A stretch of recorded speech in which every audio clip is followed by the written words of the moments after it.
میرے حضور نے 3 چیزیں قسم کر کے کہی، اگر کوئی شخص کسی کو معاف کر دیتا ہے تو اس کی عزت کم نہیں ہوگی، میں محمد اللہ کی قسم اٹھاتا ہوں۔ دوسری بات میرے حضور نے فرمائی کہ جو شخص مانگنے لگ جاتا ہے، سوال کا دروازہ کھول لیتا ہے، اللہ اس کے لیے محتاجی کا دروازہ کھول دیتا ہے، اس کی کبھی کمی پوری نہیں ہوتی۔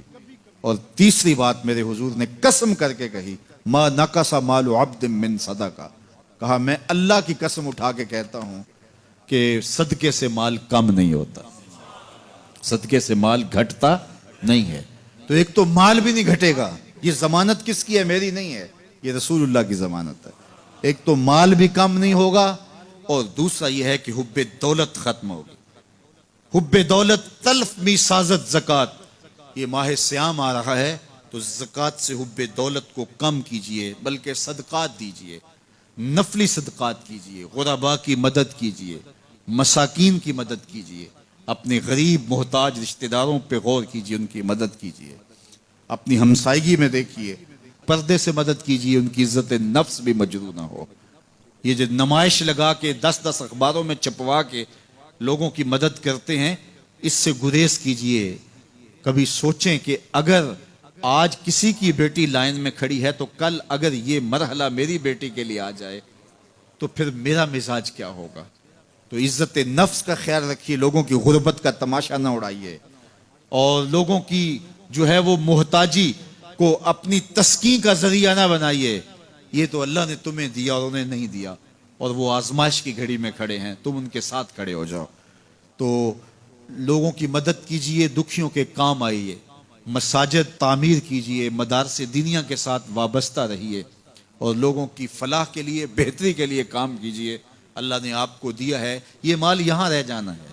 میرے حضور نے فرمایا، ابن آدم کہتا ہے میرا مال، اس کا مال وہ ہے جو اس نے کھایا یا پہنا اور پرانا کر دیا یا آگے بھیج دیا، باقی اس کا نہیں ہے، وہ وارثوں کا ہے۔ مرتے ہی ورثہ بن جائے گا، مرتے ہی ترکہ بن جائے گا۔ کفن بھی میلا نہیں ہونے دیں گے کہ بعض اولادیں تو بانٹ لیتی ہیں۔ اللہ اکبر، وہ گھر جو ان کے لیے بنایا تھا، ایک رات بھی تجھے اس گھر میں رکھنے کے لیے تیار نہیں ہوں گے۔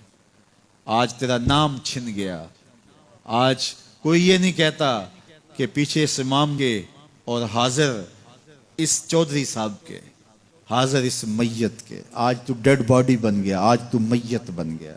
آج خان صاحب، ملک صاحب، چودھری صاحب، پیر صاحب، مفتی صاحب، تیرے سارے ٹائٹل چھین لیے گئے۔ آج تیرا لباس بھی پھاڑ کے اتارا ہے، آج تیرے انگوٹھے باندھ دیے گئے ہیں، ناک میں روئی ٹھونس دی گئی ہے۔ آج تو غسال کے رحم و کرم پہ ہیں، وہ تجھے ادھر الٹ دے یا ادھر پلٹ دے، اب تیرے پاس کوئی اختیار ہی باقی نہیں رہا۔ میاں صاحب بولے، جاندی واری ڈرونا بنیو تے ہاتھ نہ لاندے ڈرتے۔ آج اولاد بھی دور ہے، پوتے اور پوتیاں بھی ڈرتی ہیں۔ جاندی واری ڈرونا بنیو تے ہاتھ نہ لاندے ڈر دے، جنہ لئی تو پاپ کمائے اج کتھے نہیں تیرے کر دے۔ آج سارے چلے گئے، تو آج اپنے ہاتھ سے اپنی زندگی کو سنوارنے کے عمل کی طرف بڑھیں اور راہ خدا میں خرچ کریں، دکھیوں، مجبوروں اور لاچاروں کے کام آئیں۔ اللہ آپ کی مدد کرے گا اور حب دنیا کم ہوگی۔